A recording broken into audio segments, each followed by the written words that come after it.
Welcome to Praveen study hub అండి. నా పేరు వెంకటేష్ అండి. ఈరోజు మనం చెప్పుకునే టాపిక్ ఏంటంటే ఆంధ్రప్రదేశ్ ఉనికిలోని ఆల్రెడీ మన రేఖాంశాలు, అక్షాంశాలు మిగిలిన టాపిక్లు అన్నీ చెప్పుకున్నామండి ఆల్రెడీ. అయితే ఈరోజు ఆంధ్రప్రదేశ్ ఉనికిలోని రేఖాంశాల మీద సమస్యలు ఏ విధంగా వస్తాయి, రేఖాంశం మీద సమస్యలు ఏ విధంగా చేయొచ్చో ఈరోజు మనం చూసుకుందామండి. ఓకే అండి. ఆంధ్రప్రదేశ్ ఉనికిలోని రేఖాంశం మీద సమస్యలు ఏ విధంగా చేయొచ్చో చూద్దాం.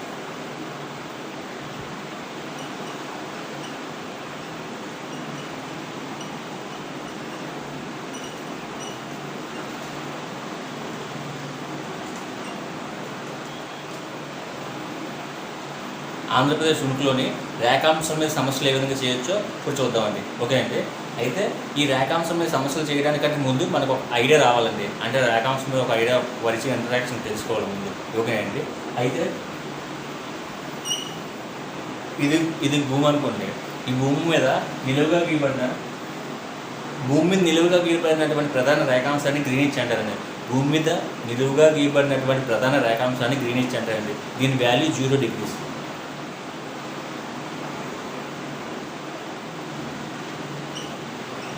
దీని వాల్యూ 0 degrees అండి. భూమి మీద నిలువుగా గీయబడినటువంటి ప్రధాన రేఖాంశాన్ని గ్రీనిచ్ అంటారండి. ఓకే అండి. అయితే మొత్తం భూమి వాల్యూ 360 degrees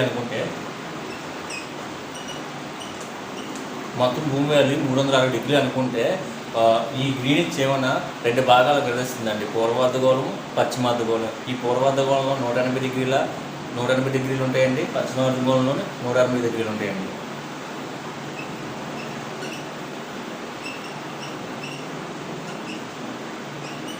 ఈ పూర్వార్ధగోళంలోని 180 degrees రేఖాంశాలు ఉంటాయి. ఈ పశ్చిమార్ధగోళంలోని 180 degrees రేఖాంశాలు ఉంటాయి. మొత్తం భూమి 360 degrees అనుకుంటే. ఓకే అండి. అయితే కొన్ని ప్రామాణికంగా ఈ గ్రీనిచ్ రేఖను ఇలా పిల్లరండి. గ్రీనిచ్ రేఖను ఏమని పిలుస్తారంటే,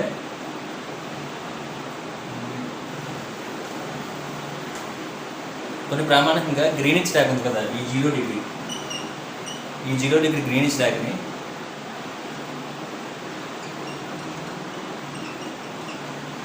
దీన్ని ఇంగ్లీష్లో అయితే ఇంటర్నేషనల్ స్టాండర్డ్ లైన్ అండి. ఇంటర్నేషనల్ స్టాండర్డ్ లైన్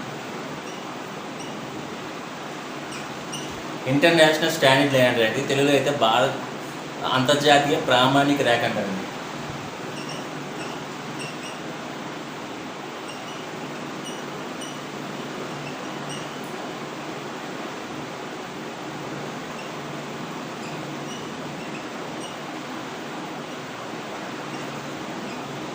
అంతర్జాతీయ ప్రామాణిక రేఖ అంటారండి. ఈ 0 degrees గ్రీనిచ్ రేఖని ఏమని పిలుస్తారంటే అంతర్జాతీయ ప్రామాణిక రేఖ అంటారండి. ఇంటర్నేషనల్ స్టాండర్డ్ లైన్ పిలుస్తారండి. దీన్ని కనుగొన్న సంవత్సరం అంటే 1884 దీన్ని కనుగొన్నారండి. అయితే ఈ అంతర్జాతీయ ప్రామాణిక రేఖ ఉంది కదా, ఈ అంతర్జాతీయ ప్రామాణిక రేఖను 1884లో కనుగొన్నారండి. 1884లో కనుగొన్నారు. ఎక్కడ కనుగొన్నారంటే 1884లో కనుగొన్నారు. ఎక్కడంటే న్యూయార్క్లో కనుగొన్నారండి. న్యూయార్క్లో.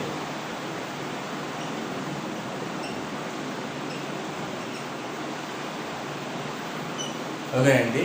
0 degree భూమిపై నిలువుగా గీయబడినటువంటి ప్రధాన రేఖాంశాన్ని గ్రీనిచ్ అంటారండి. దాని వాల్యూ 0 degrees. ఓకేనండి. ఈ గ్రీనిచ్ రేఖనే ఇంటర్నేషనల్ స్టాండర్డ్ లైన్ అంటారు అనమాట. ఇంటర్నేషనల్ స్టాండర్డ్ లైన్ అని పిలుస్తారండి. అయితే దాని తెలుగులో అయితే అంతర్జాతీయ ప్రామాణిక రేఖ అని పిలుస్తారన్నమాట. ఈ అంతర్జాతీయ ప్రామాణిక రేఖను 1884లోని న్యూయార్క్లో కనుగొనడం జరిగిందండి. ఓకే అండి. న్యూయార్క్లో కనుగొనడం జరిగింది. ఇప్పుడు ఏమైనా 0 degrees అయిపోయింది. ఇప్పుడు 180 degrees ఈస్ట్ ఆర్ వెస్ట్ దాని గురించి చూద్దాం.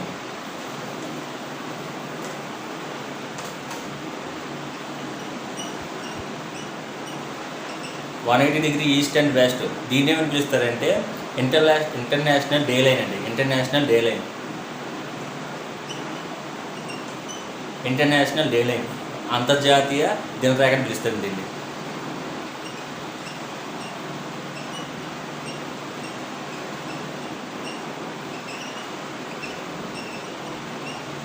అంతర్జాతీయ దినరేఖని పిలుస్తారండి. 180 degrees ఈస్ట్ అండ్ వెస్ట్ ఏమని పిలుస్తారంటే ఇంటర్నేషనల్ డే లైన్ పిలుస్తారు. దీన్ని తెలుగులో అయితే అంతర్జాతీయ దినరేఖని పిలుస్తారు. అయితే దీన్ని కనుగొన్న సంవత్సరం కూడా 1884 అండి.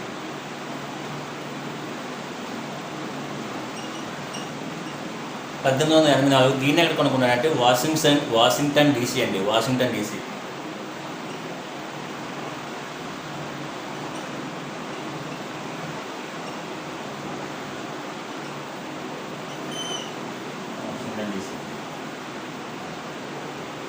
పాజిటివ్ అండ్ ఈసీ అండి. ఓకే అండి. 180 డిగ్రీ ఈస్ట్ ఆర్ వెస్ట్, దీన్ని ఏమంటారంటే ఇంటర్నేషనల్ డే లైన్ అంటారు. దీన్నే తెలుగులో అయితే అంతర్జాతీయ దినరేఖ అంటారు. దీన్ని ఎక్కడ కొనుక్కున్నారంటే వాషింగ్టన్ డీసీలో కొనుక్కున్నారు. ఎప్పుడంటే ఇది కూడా 1884లోని. 0 డిగ్రీస్ అంటే గ్రీనిష్ డాక్ కదా, దాని అయితే 1884, దీన్ని కూడా 1884లో కొనుక్కున్నారు. ఈ బేసిక్స్ అండి, ఈ ముందు ఈ బేసిక్ తెలుసుకోవాలి. ఓకే అండి. అయితే ఇప్పుడు గ్లోబ్ ఇలా ఉంది కదండి. గ్లోబ్ ఇలా ఉన్నప్పుడు అర్థమవుతుంది అన్నట్టు.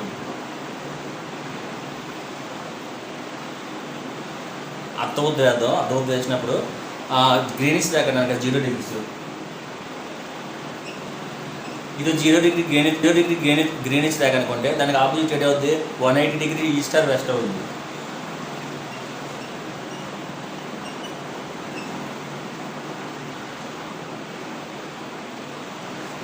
ఈస్ట్ ఆర్ వెస్ట్ అవుతుంది.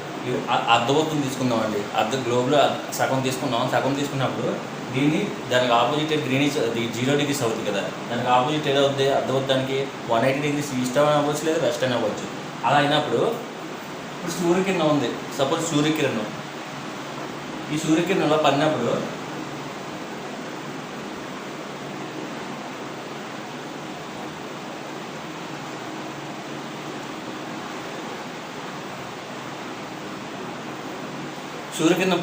ఇలా రేఖాంశాలు ఉన్నాయి, 180 డిగ్రీ రేఖాంశాలు ఉన్నాయి. మొత్తం అయితే 360 రేఖాంశాలు ఉన్నాయి కదా. నేను 180 డిగ్రీ ఈస్ట్ వెస్ట్ తీసుకుంటున్నప్పుడు ఈ రేఖాంశానికి సూర్యకిరణం రావడానికి పెట్టే గరిష్ట సమయం ఎంతండి? ఈ సూర్యకిరణం ఈ రేఖాంశం నుంచి ఈ రేఖాంశానికి ఒక్కొక్క రేఖాంశానికి రావడానికి పెట్టే గరిష్ట సమయం 4 నిమిషాలండి.